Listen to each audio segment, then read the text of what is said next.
अध्याय 15 पूर्वोत्तर। भारत एक विशाल देश है। इसमें अनेक प्रांत, भाषाएं, जातियां हैं, फिर भी इसकी आत्मा एक है। कुछ लोगों द्वारा विस्मृत द्वीप कहा जाने वाला पूर्वोत्तर भारत किस प्रकार भारत की विचारधारा से जुड़ा है, इसे स्पष्ट करने का प्रयास प्रस्तुत लेख में किया गया है। हमारे देश भारत को भौगोलिक स्थिति के आधार पर उत्तरी भारत, उत्तर पश्चिमी भारत, दक्षिणी भारत और पूर्वोत्तर भारत में बांटा जा सकता है। पूर्वोत्तर सही अर्थों में एक सीमावर्ती क्षेत्र है। इसकी 2000 किलोमीटर से अधिक लंबी सीमा भूटान, चीन, म्यांमार और बांग्लादेश के साथ लगी हुई है और यह शेष भारत से भूमि के 20 किलोमीटर चौड़ाई के सैकड़े कॉरिडोर से जुड़ा है। यह एशिया के उन क्षेत्रों में से एक है जो प्राकृतिक तथा भाषाई रूप में विविधता वाले क्षेत्र हैं, जहां प्रत्येक राज्य की अपनी विशिष्ट संस्कृति व परंपराएं हैं। अपनी जादुई सुंदरता तथा हतप्रभ करने वाली विविधता के लिए प्रसिद्ध पूर्वोत्तर भारत में विभिन्न भाषाएं बोलने वाली 166 से अधिक अलग अलग जनजातियों के घर हैं। नीले पहाड़ों के बीच सामाजिक मूल्यों, रीति रिवाजों, विश्वासों और संस्कृति का ऐसा बेजोड़ मेल पूरे देश में ही नहीं पूरे विश्व में मिलना मुश्किल है। इसे 7 बहनों के नाम से जाना जाता है। इसमें 7 राज्य हैं: अरुणाचल प्रदेश, असम, मणिपुर, मेघालय, मिजोरम, नागालैंड और त्रिपुरा।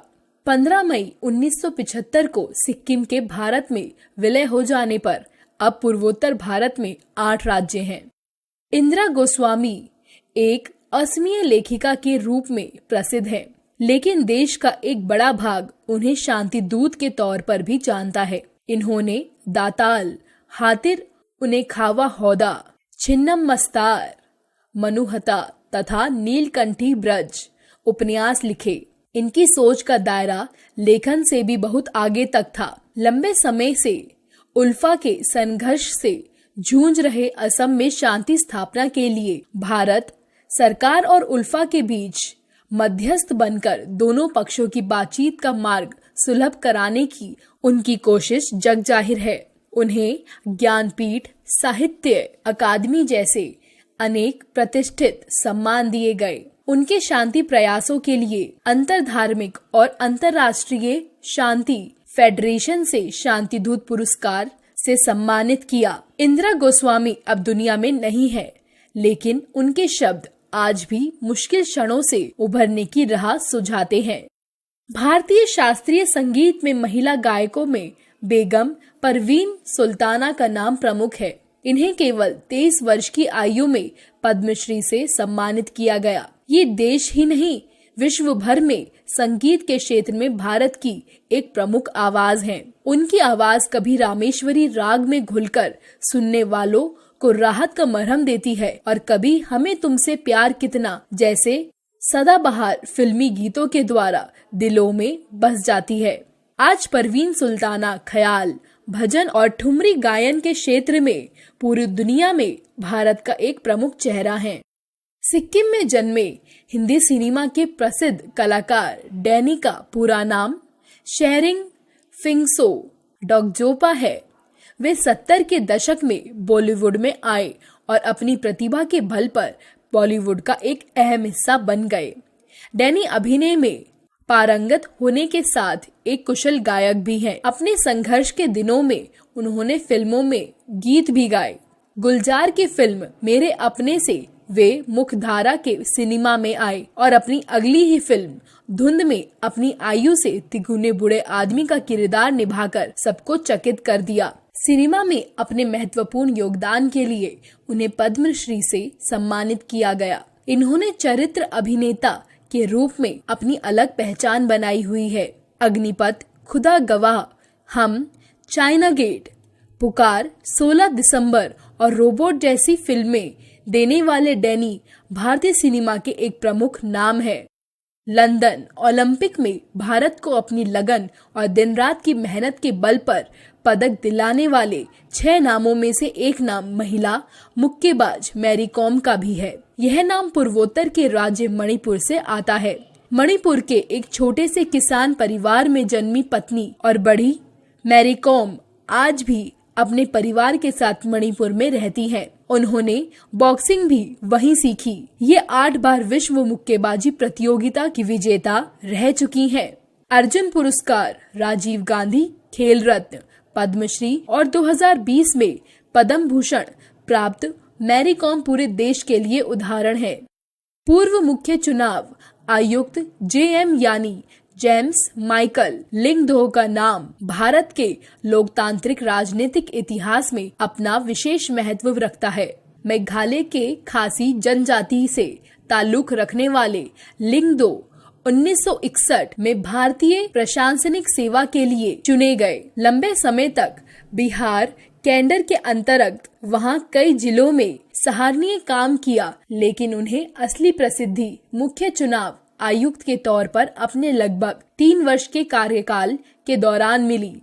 लिंगदोह के कार्यकाल की सबसे बड़ी उपलब्धि 2002 में जम्मू कश्मीर में निष्पक्ष चुनाव कराना रहा।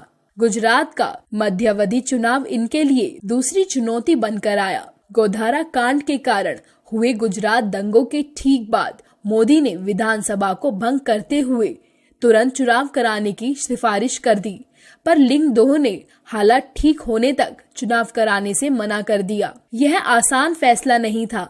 लिंगदोह स्पष्ट वक्ता के रूप में जाने जाते हैं। उन्हें एशिया का नोबेल कहे जाने वाले रेमन मैग्सेसे पुरस्कार से सम्मानित किया जा चुका है।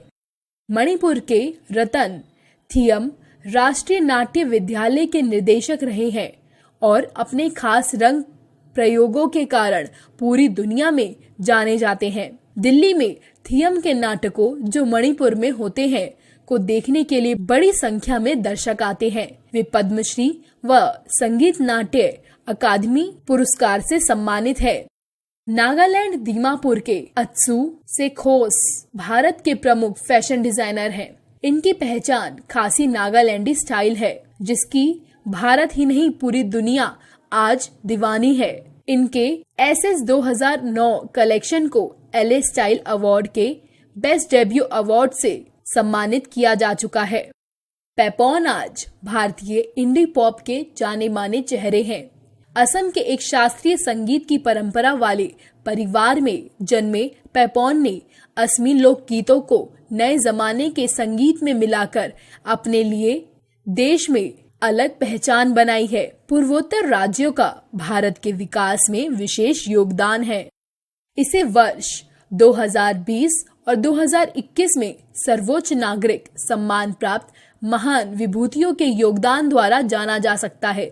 2020 में असम के लोल बहादुर छेत्री तथा श्री जोगेंद्रनाथ फुकुन को साहित्य एवं शिक्षा, सुश्री इंदिरा PP बोरा को कला, डॉक्टर रविकंतन R तथा डॉक्टर कुशल कुंवर शर्मा की चिकित्सा, मणिपुर की सुश्री ओइनम बेमम देवी तथा सिक्किम के तरुण दीप राय को खेल और अरुणाचल प्रदेश के येसे दर्जे थोनाची को साहित्य एवं शिक्षा में विशेष योगदान हेतु पद्मश्री से सम्मानित किया गया।